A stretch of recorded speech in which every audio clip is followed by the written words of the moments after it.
پہاڑی علاقے کے ایک چھوٹے سے گاؤں میں ایک نہایت نیک، پرہیزگار اور شریف عورت رہتی تھی۔ اس کا شوہر ایک محنت کش آدمی تھا جو کھیتی باڑی کر کے اپنا گزر بسر کرتا تھا۔ یہ عورت نماز کی پابند اور ہر وقت اللہ کا شکر ادا کرنے والی تھی۔ شادی کے 23 سال گزر گئے مگر اللہ تعالیٰ نے انہیں اولاد کی نعمت سے نہیں نوازا تھا۔ اس نیک عورت نے دل سے دعا کی اور اللہ سے گڑ گڑا کر عرض کرتی رہی کہ اسے اولاد عطا فرمائے۔ 5 سال بعد اللہ تعالیٰ نے اس کی دعا قبول فرمائی اور انہیں ایک خوبصورت بیٹا عطا ہوا۔ اس کے بعد اگلے سال اللہ نے ایک بیٹی عطا فرمائی۔ اب یہ عورت اللہ سے ایک اور بیٹی کی دعا کرنے لگی۔ چنانچہ اللہ تعالیٰ نے اسے ایک اور خوبصورت بیٹی عطا فرمائی، مگر اس بیٹی کی پیدائش کے کچھ ہی دن بعد عورت کی طبیعت خراب ہو گئی اور وہ شدید بیمار پڑ گئی۔ اس کا شوہر بہت پریشان ہو گیا اور اسے فوراً ڈاکٹر کے پاس لے گیا، مگر افسوس کہ وہاں اس کی حالت مزید بگڑ گئی اور وہ انتقال کر گئی۔ اس نیک عورت کے انتقال کے بعد اس کا شوہر مکمل طور پر ٹوٹ گیا، خصوصاً جب وہ اپنے چھوٹے بچوں کو دیکھتا جو ماں کی محبت سے محروم ہو گئے تھے۔ وہ دن بھر مزدوری کرتا اور رات کو بچوں کی دیکھ بھال کرتا، مگر گھر میں کوئی عورت نہ ہونے کی وجہ سے بچوں کی پرورش مشکل ہو رہی تھی۔ آخر کار اس نے مجبوری میں دوسری شادی کا فیصلہ کیا۔ دوسری بیوی گھر تو آ گئی مگر وہ ان یتیم بچوں کے لیے ماں ثابت نہ ہو سکی۔ وہ ان کے ساتھ سختی سے پیش آتی، ان پر ظلم کرتی اور انہیں نوکروں کی طرح کام کرواتی۔ شوہر کو شک تو ہوتا تھا مگر مزدوری کی وجہ سے وہ بچوں کی مناسب دیکھ بھال نہیں کر پاتا تھا۔ بچے اکثر اپنی ماں کی قبر پر جاتے، روتے اور کہتے کہ کاش ہماری ماں آج زندہ ہوتی۔ لیکن ان سب مصیبتوں کے باوجود بچوں نے ہمت نہ ہاری۔ ایک دن سب سے چھوٹے بچے کو شدید بھوک لگی۔ اس نے سوتیلی ماں سے کھانا مانگا تو اس نے اسے زوردار تھپڑ مارا۔ بچہ رونے لگا تو اس کی بہن اور بھائی بھی رونے لگے۔ سوتیلی ماں غصے سے چیخی، تم لوگوں نے میرا جینا حرام کر دیا ہے۔ اس نے چھوٹے بچے کا بازو پکڑا اور دریا کی طرف لے گئی۔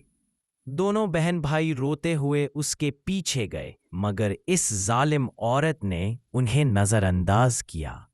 دریا کے پاس پہنچ کر اس نے بچے کو بوری میں ڈالا اور دریا میں بہا دیا اور خود بھاگ گئی۔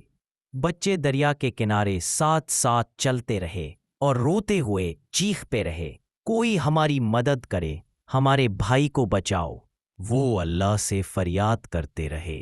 اللہ کو کچھ ایسا منظور تھا کہ کسی نے دریا کے درمیان مچھلی کا جال ڈال رکھا تھا۔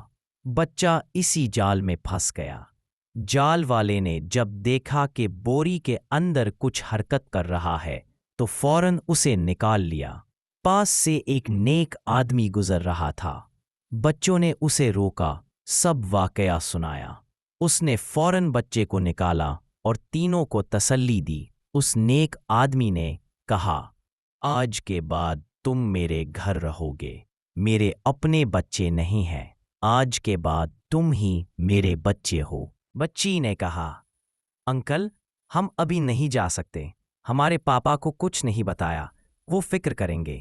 نیک آدمی نے کہا، کوئی بات نہیں، میں خود ان کے والد سے رابطہ کروں گا۔ پھر وہ انہیں اپنے گھر لے آیا۔ اس کی نیک سیرت بیوی نے بھی بچوں کو پیار سے قبول کیا، کھانا بنایا اور اپنے ہاتھوں سے کھلایا۔ انہوں نے بچوں کو ایک اچھے مدرسے اور اسکول میں داخل کرایا جہاں دین اور دنیا دونوں کی تعلیم دی جاتی تھی۔ بچے بڑے ہو کر سمجھدار، تعلیم یافتہ اور کامیاب افسر بن گئے۔ وہ اپنی ماں کی قبر پر جا کر دعا کرتے اور اس کی نصیحتوں پر عمل کرتے رہے۔ انہوں نے دوسروں کا خیال رکھا، ضرورت مندوں کی مدد کی اور اپنے کردار سے معاشرے میں نیکی کا چرچا کیا۔ پھر انہوں نے یتیم بچوں کے لیے اسکول بنائے، پناہ گاہیں قائم کیں، اسپتال بنائے تاکہ کوئی اور بچہ یتیمی کی تکلیف نہ سہہ سکے۔ وقت گزرتا گیا، ان کی سوتیلی ماں سخت بیمار ہو گئی۔ اسے اپنے ظلم پر پچھتاوا ہوا۔ وہ بچوں سے معافی مانگنے آئی۔